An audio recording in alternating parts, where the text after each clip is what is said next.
Hi hello నేను మీ journalist Prashant. Welcome to our channel. ఇంకా రాజకీయ విశ్లేషకులు కోటేశ్వరరావు గారు మన ముందున్నారు. ఆంధ్రప్రదేశ్ తాజా రాజకీయ పరిణామాలు, అదేవిధంగా ఇప్పుడు ప్రస్తుత ఆంధ్రప్రదేశ్ గవర్నమెంట్ చేస్తున్న ఏదైతే పరిపాలనకు సంబంధించిన అన్ని అంశాలు మనతో పాటు మాట్లాడడానికి సిద్ధంగా ఉన్నారు. నమస్తే అండి. నమస్తే సార్, నిన్న చూసాము క్యాబినెట్ భేటీకి సంబంధించి పవన్ కళ్యాణ్ గారు గైర్హాజరయ్యారు. ఏంటి అసలు? ఒక వైపు ఒక వర్గం మాత్రం చెప్తా ఉన్నారు పవన్ కళ్యాణ్కి ప్రాధాన్యత తగ్గింది, లోకేషే అంతా పూర్తిగా ప్రభుత్వంలో లీడ్ చేస్తూ ఉన్నారు, పవన్ కళ్యాణ్ని తగ్గించడానికే ప్రయత్నం జరుగుతుంది అనేది ఒక వర్గం చెప్తా ఉంది. నిజంగా ఆ పరిణామాలే ఉన్నాయా? లోకేషే మొత్తం లీడ్ చేస్తున్నారా అంటే మీరు ఏం చెప్తారు? ఒక కేబినెట్ భేటీకి హాజరు కానంత మాత్రాన పవన్ కళ్యాణ్ గారు అదేమి పెద్ద తప్పేం కాదు. ముందు ఉన్నటువంటి కార్యక్రమాల ప్రకారం ఆయన బయటకు వెళ్ళారని అది చెప్తున్నారు.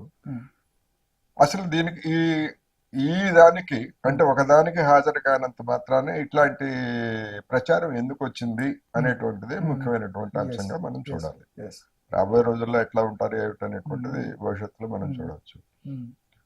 పవన్ కళ్యాణ్ అధికారానికి వచ్చినటువంటి తొలి రోజుల్లో ఆయన సినిమాటిక్ గా వ్యవహరించారు.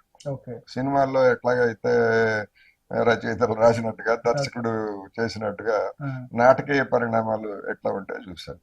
కానీ రాజకీయాలకి సినిమాకి తేడా ఉందనేటువంటి అంశం ఆయనకి మొదట్లోనే అర్థమైంది.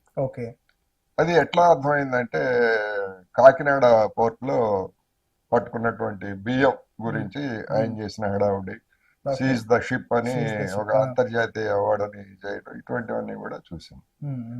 అప్పుడు పెద్ద సంచలనం. మరి ఇప్పుడు ఏమైంది? ఆ కేసు ఏమైంది? మరి ఆ పవన్ కళ్యాణ్ గారు ఆ బియ్యం గురించి కానీ, ఆ ఓడ గురించి కానీ, లేదా అందులో నిమగ్నమైనటువంటి వ్యక్తుల గురించి కానీ ఇంతవరకు ఎక్కడ ఏమీ మాట్లాడలేదు.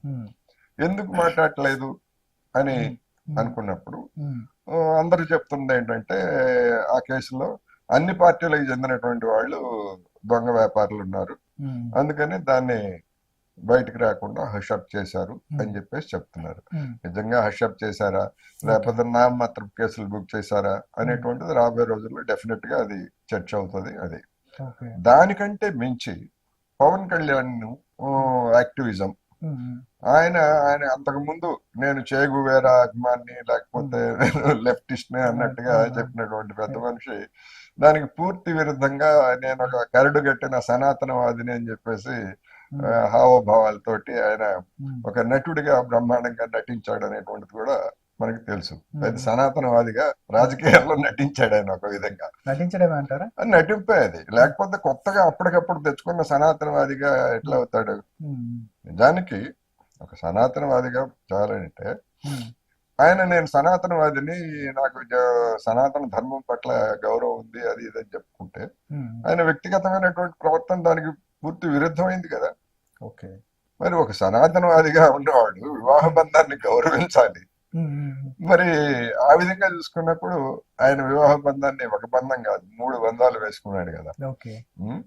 మరి అప్పుడు ఏమైంది సనాతనవాది? అందుకని తర్వాత తెచ్చిపెట్టుకున్నటువంటిది అని విమర్శలు రావడానికి కారణం అదే.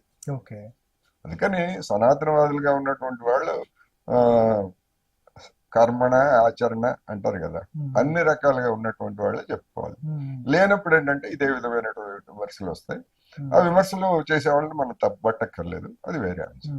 ఇంకా రాజకీయంగా చూస్తే చంద్రబాబు నాయుడు గారికి వయసు అయిపోవస్తా ఉంది.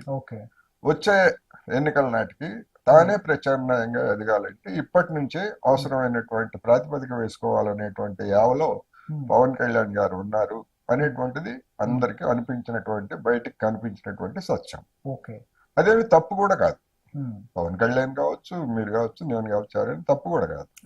కానీ ఆంధ్రప్రదేశ్ లో ఉన్నటువంటి పరిస్థితుల్లో తెలుగుదేశం పార్టీలో చంద్రబాబు నాయుడు గారు తన తర్వాత తన వారసుడిగా లోకేష్ ని తీసుకొస్తున్నారనేటువంటిది ఎప్పటి నుంచో జరుగుతున్న ప్రచారం వాస్తవం.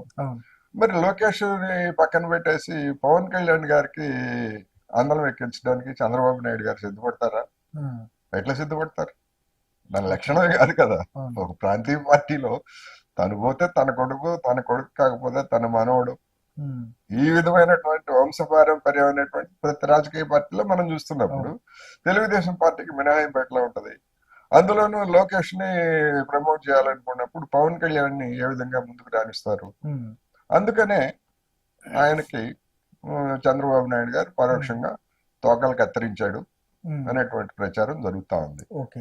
ఏం కత్తిరించాడు, ఎట్లా చేశారు అనేటువంటిది వేరే అంశం అయినా కానీ ఉమ్, ఆయన పవన్ కళ్యాణ్ గారు ఇటీవల కాలంలో కాస్త మౌనం పాటిస్తున్నారు, కొంచెం అంటి ముట్టినట్టుగా వ్యవహరిస్తున్నారు. ఉమ్, దానిలో భాగమే